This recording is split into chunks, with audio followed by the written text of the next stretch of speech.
દાહોદથી સમાચાર સરકારી એસટી બસમાંથી ડીઝલ ચોરી કરતા બે લોકો ઝડપાયા। બિલવાણીથી રાત્રિ દરમિયાન બસમાંથી ડીઝલની ચોરી કરવાનો એસટી બસના ડ્રાઈવર અને તેના પુત્ર પર આરોપ છે।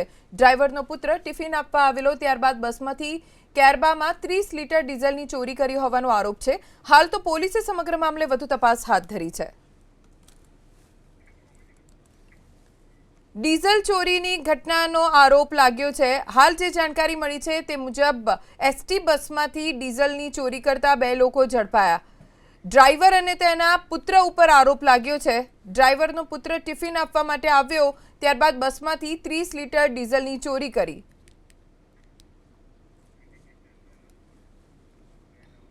ડીઝલ ચોરીની ઘટનાનો આરોપ લાગ્યો છે। હાલ જે જાણકારી મળી છે તે મુજબ એસટી બસમાંથી ડીઝલની ચોરી કરતા બે લોકો ઝડપાયા। ડ્રાઈવર અને તેના પુત્ર ઉપર આરોપ લાગ્યો છે। ડ્રાઈવરનો પુત્ર ટિફિન આપવા માટે આવ્યો ત્યારબાદ બસમાંથી 30